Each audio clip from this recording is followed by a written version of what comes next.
Well, hello everybody, and welcome to Manor Lords. In today's video, we will be starting a brand new perfect city. Now, this is going to be pretty dang good. We're going to do this on the default difficulty with one exception, and that is for wells. So, it is kind of annoying having to place wells in a certain place. I'm just going to do unconstrained so we can place our wells anywhere. Other than that, though, everything else is going to be on a normal difficulty, and we will begin. Alright, so I got myself a good map. Now, to make this work, you basically want your berry deposit to be about center north of where you're going to start building. Now, this isn't going to be perfect, but ideally, it should be pretty good. We have an iron deposit over here that we can use for trade of massive iron.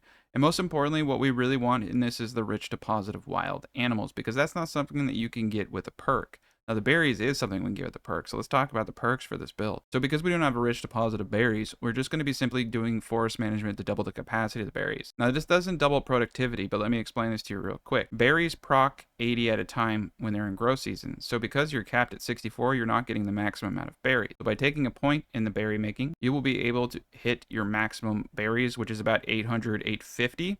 As long as you have 4 foragers with 6 families in total. So you can gather a lot more berries than you think, and people are kind of thrown off by that. We'll be putting a rank into forest management berry deposit. We'll be putting a rank into trapping and doubling the amount of meat harvested. This will allow us to bring in absurd amounts of berry and meat. This is something I've actually kind of realized in my gameplay, that advanced skinning is a really, really worthwhile thing, and trapping is somewhat useful. We'll also be doing orchardry, of course, for apples, and we will also be going into charcoal burning because charcoal is just really nice not to have that fuel inefficiency, and it's also a great trade item. So we have 1, 2, 3, 4, 5 points right there.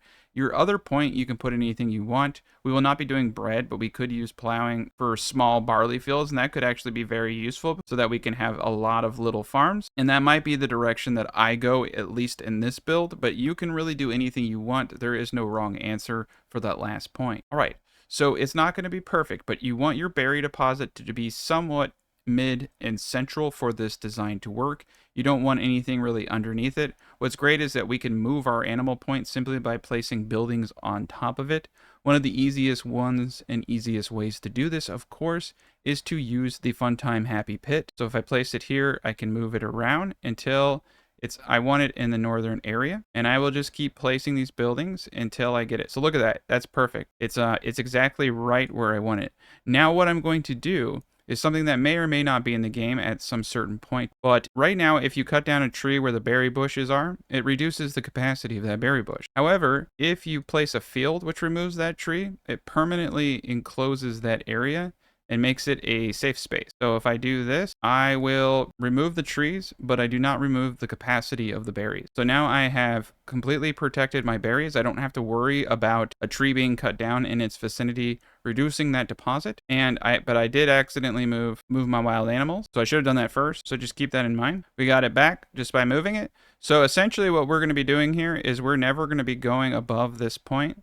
So I'm just going to simply outline that this is actually the top. We can also hit tab to see all the placements of those corpse pits. So don't think that you have to delete them right after you put them down. Just hit tab and go through everything real quick. So like I said, this road right here is going to symbolize the top of my build. I'm just going to place a straight line. Our berries are going to be a little off-centered from this design, but overall, this is not going to be that big of a deal. And I'm just going to make up for it with having potentially even 6 forager huts, just to make sure that forager huts have a max capacity of 50. If I were closer, I would do 4, which I have in the design, but in this situation, I'm going to be doing 6, as I mentioned. So we have that all furnished for us. And so the basis of this is essentially using the bender plots and things of that nature. We're going to look for where the road curves, and it curves right about here. This is going to be our straight line for the majority of everything. So I'm going to use this as the basis of our corner. This is what you want to do, is you want to establish the corner.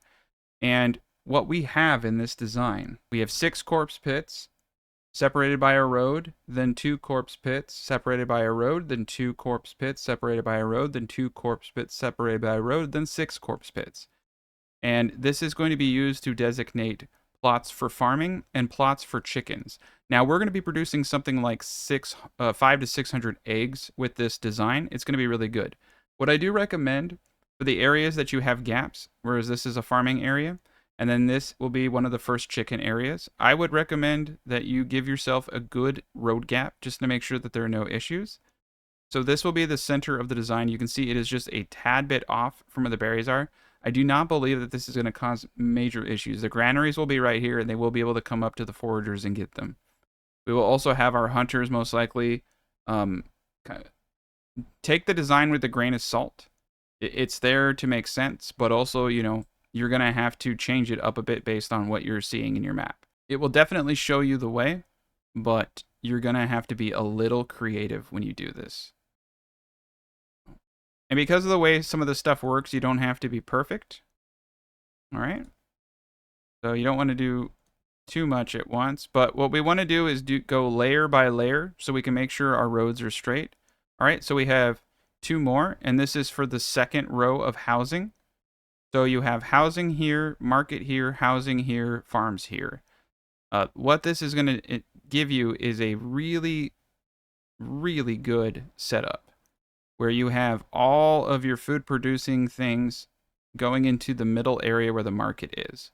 And at the bottom, you will have your industry. So the storehouses will only be a stone's throw away from the market. The storehouses don't tend to have the same problems. All right, so we're not doing downward roads as you can see yet. We're just doing the side roads. So we're using all of this to make sure that our roads are straight. This is really important. And we want to get this road as well, using everything that we have here. And this is fairly straight, and if we need to redo it, we'll redo it. Not that big of a deal.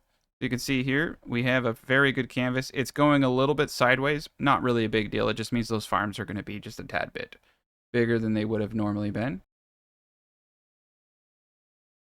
So we're just going to do our 6 one more time. Do our 4s, and you can start taking shortcuts here. You don't have to do all 4 of them. You don't have to do all 6 of them. You mainly just need to get the roads right. You'll see here, I'm going to kind of skimp on some of them. I'm just going to do 3, maybe do 2 here. Because I have them lined up, I can kind of tell. And I don't necessarily really need to even do two over here. This is good enough as is. All right, and then I'm going to get in my bottom road. Make sure it's perfectly straight as possible. All right, that's in. So just 2 more lines of this to go. Build over the clay, which really sucks, but that's just the way it is.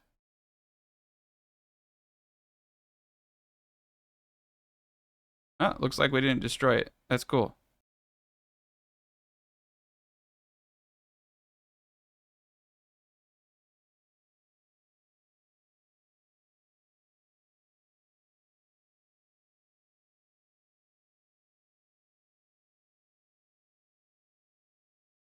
Make sure everything is lined up. Very good.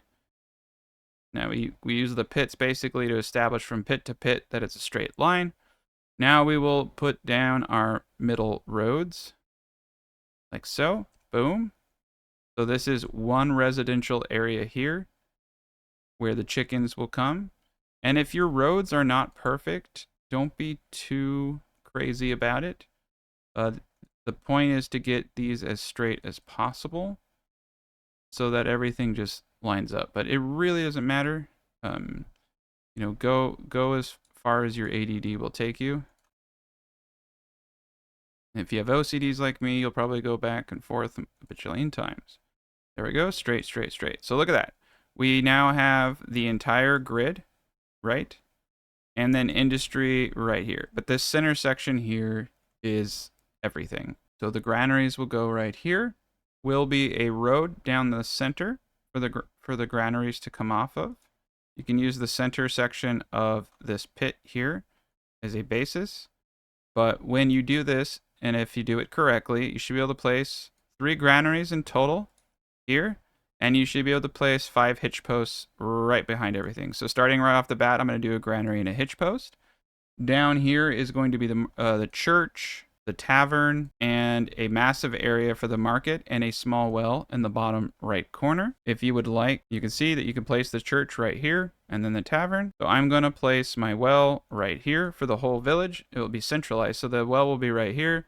You can also place outer wells, do what you want. And then again, 3 more granaries the same thing, exact same thing. We will take a road tool and we will line it up. I like to line things up like this. You hit R, you can use the road tool, and then I go here and I deselect so that I know it's straight, and then I hit R again, and that tells me where my center point is, just so I can kind of line it up with the one above it. There we go. So now I have my 2 granary areas defined. Storehouses, of course, are going to go in a straight line from here. So the storehouses will be right here in the design. So if we want, we can put one of the storehouses up potentially right now. And this will be the first storehouse forestry area. And your forester, you can just place down right here from the beginning area, and your woodcutter lodge. But let's get the logging camp up first. Storehouse is there, so that's 2, that's 2. But that's where you would put it. We have all of our basic buildings. Forester will go here. Hunting camp, have a rich deposit there. But essentially, we will remove the corpse pits now entirely. We do not need any of them. So we have mapped out their areas. Remember, this is our residential area. You will be placing your houses as such. Let me show you. Each one of these areas should hold 5 single burgage plots. We will be doing single burgage plots throughout the whole thing. 1, 2, 3, 4, 5, 6. Ooh, wow. That one got a special one. I would suggest that you only do 5. If you want to fit in an extra 6, feel free. I plan these out for 5s. You'll have 480 pop at tier 3. You really don't need 6, but you can definitely do 6 if you want. So this build can actually go pretty far. But each of these will be a chicken. I will be using some as for leather in the beginning as goats, but I will switch them to chicken later game. So at the beginning of the game, as you need leather for your families, build up to the certain point that you need, which will be roughly probably just like a couple hundred plus whatever you need for the production of boots. All right. But once you get everything there, it's fairly straightforward. You just got to delete everything. And these sideways designs are a lot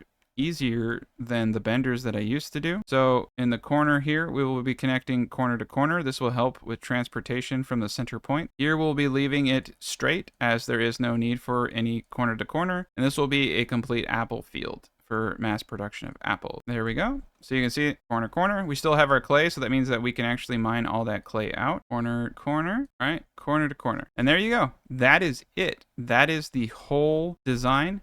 And then the south section, you'll put any industrial buildings you want. Remember to line this strip with storehouses, and we will have our marketplace pretty much right about here. And you won't need really more than probably, honestly, probably won't need more than 32. You could easily get away with 20. I have a whole guide on market optimization, so you do not need this many marketplaces, but that's just to show you how small of a footprint you actually need. But this will go to 480 pop when it's fully tier 3'd. Each of these farms will be double burgage plots, so these will be veggie farms, with one being an apple. These will both be double veggies in the bottom. But you can see with having centralized granary areas and with all the chickens being right here, this is going to be a fairly efficient design, probably the most efficient design I ever made. Granary workers up here will also be able to come up and get berries from the foragers that will line these roads here, but this will be the start. If you want to see how I built this out, then you'll need to watch the Let's Plays, but you really should be able to take it from here. I have outlined exactly everything as needed. The plots down here, burgage plots down here, will be used for artisans and industry, and there'll be one burgage plot right here used for the production of ale, but that's really it. It's a very simple design. You'll have 6 hunters in total with trap, and you will also have the advanced skinning perk, which should bring in sufficient amount of meat, and